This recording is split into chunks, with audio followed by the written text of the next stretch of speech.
Alright, making a little bit of progress on the wiring. Have all new connectors that have come in. So let's see, we'll do a quick rundown of everything. We got new plugs for our factory coil unplug ignition. We got our new plug for the map sensor. I'm probably going to replace that sensor with a different unit. I've got one that came in. It will need an adapter, which here it is. So this is an M16 by 1.5, but I can't find the plug for this one. And honestly, looking at this a little bit closer, this is a closed, how do you want to call that? Anyways, it's a solid metal air temp sensor, and it will react pretty slowly. I think there'll be some concerns with hot starts and having a good reading on the air temp. So I'm going to go ahead and opt for something different. I got this unit, and you can see here it's an open air element. Unfortunately, the adapter and the way this thing's going to mount is going to bury the element in the center of this. So I'm looking for another sensor entirely at this point. We have a drive-by-wire throttle body, so this is a Bosch style plug. Coming around the back here, coolant temp sensor plug, cam sensor plug, crank sensor, or not crank, sorry, goodness, what do you call that? Knock sensor, there you go. So this is for the alternator. Of course, I'll have all new plugs for the injectors. Speaking of, there's the rail. Got it modified so it'll fit a different AN fitting on either end. Injector dynamics 1500. Wait, these are 1050s, my bad. And plugs in there. Unfortunately, what I've come to find is this little part here is not a rubber seal, it's more of a hard plastic. And trying to insert these into the bore, I can't get this, which is larger on an OD than the ID of the factory bore. So I have to figure out a solution for that.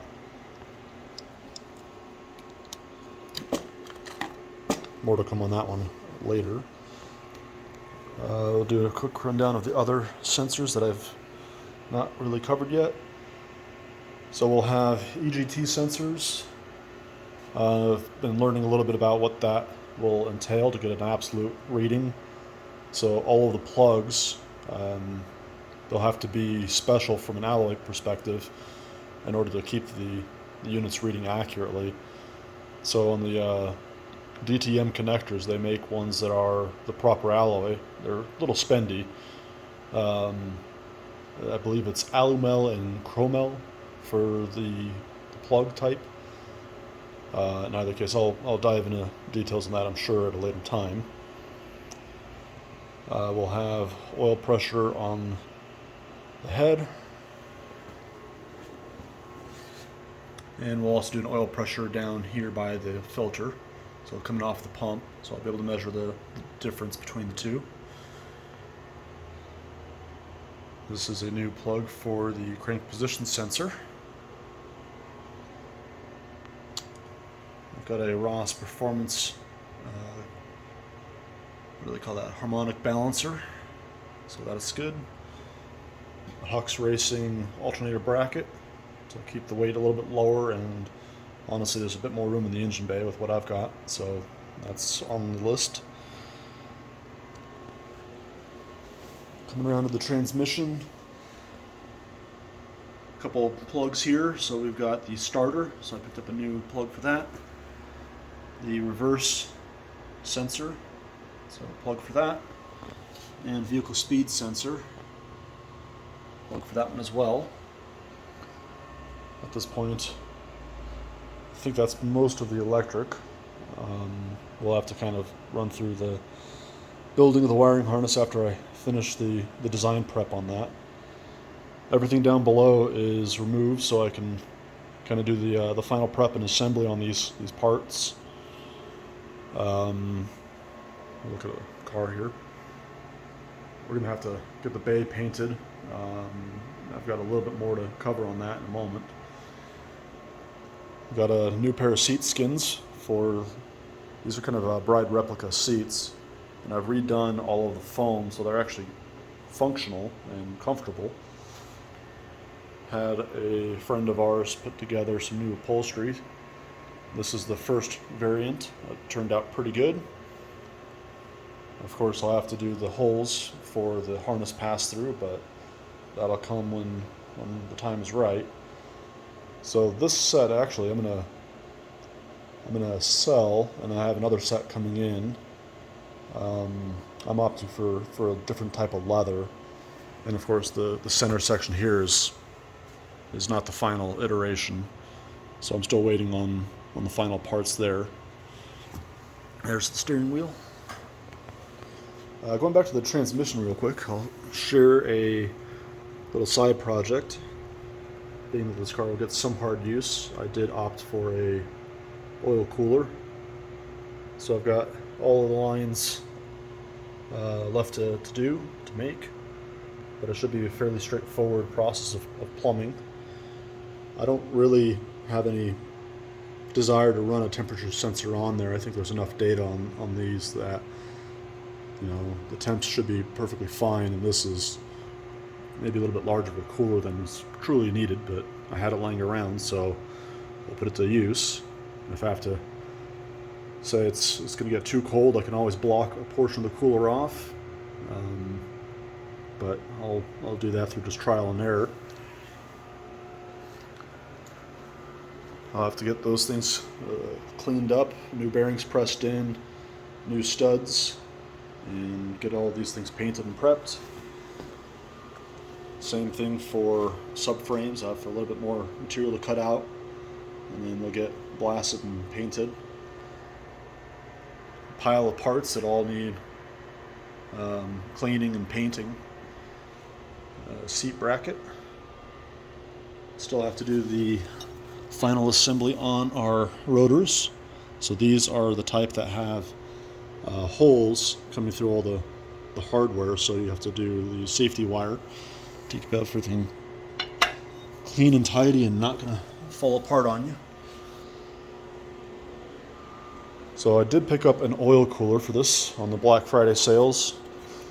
Probably got something a little bit bigger than I truly need, but this is probably in line with the rest of the build. That's a little overkill, so hopefully it all turns out pretty good. So that will ultimately mount up in the corner here, and it's such a tight fit, I'll have to keep it at an angle, so I'm going to have to come up with some clever engineering to make a nice part for that, a good bracket system. So more to come. So at this point the base still needs paint and a little bit more prep work, of course. I've been holding off on any further work on the bay. Main reason being is I'm not entirely sure if I have enough clearance here. So that turbocharger sits very close to this part of the firewall, and I'm pretty keen to maybe have this done right the first time. But I'm also trying to avoid reinstalling the engine back in the bay yet again for just test fitment purposes. So before I clearance that, I had probably say maybe 3/8 of an inch, and I probably added another 3/8 of an inch. So that is, I'm hoping, enough, but you know, maybe I'll have to run some measurements and just double check to make sure that this whole engine is not going to move more than I'm guessing it will in the bay. But in either case, I probably will have to install this in here once more just to verify. If that's not enough clearance, I'm going to have to actually cut the metal out, put in a patch panel, and weld it back up, which isn't too terribly hard, but there is structure on the other side. And that's one thing I'm not thrilled with. So aside from having the cage, I don't have a way of pulling that up very easily, but there is a cross brace that runs across here, and that's right where that notch for clearance I'm going to have to do. So it's a lot more involved, I suspect, than just a simple cut a nice oval out and then weld in some nice curved steel. So we'll see. We'll see what I do. I got the harnesses installed with the help of a friend. So it is a 6-point harness. So I have new eyelets put together on the floor. Let's see if I can get a good angle here. So of course the floor is not exactly the most even. So I used a seam sealer to kind of close up everything and make sure it's going to be not a place for water or anything else to kind of rest and propagate. But I'd say it's a pretty solid mount, so everything is to spec, torqued as needed. So it should do the trick just perfectly. Still a long ways to go on the interior here. I'll probably have to pull the carpet in the back out for the final wiring, because I'll have a drive-by-wire pedal that'll have to get run through, as well as CAN bus and a few other electrical connectors.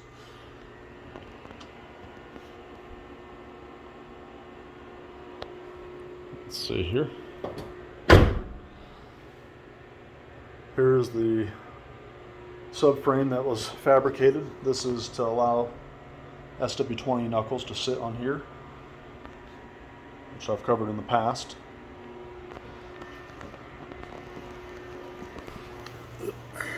Let's see here.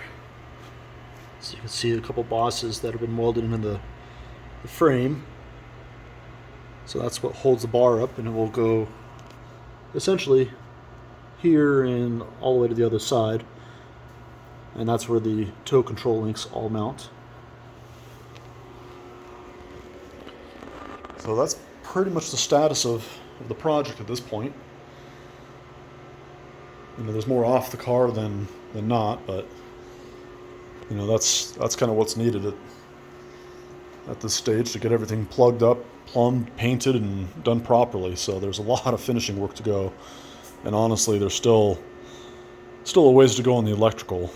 I've been trying to educate myself on how to do this properly, and I do want to take my time to do it. And honestly, it's a monumental task if you're coming from my very humble background in that, where I can maybe do a stereo but not much else.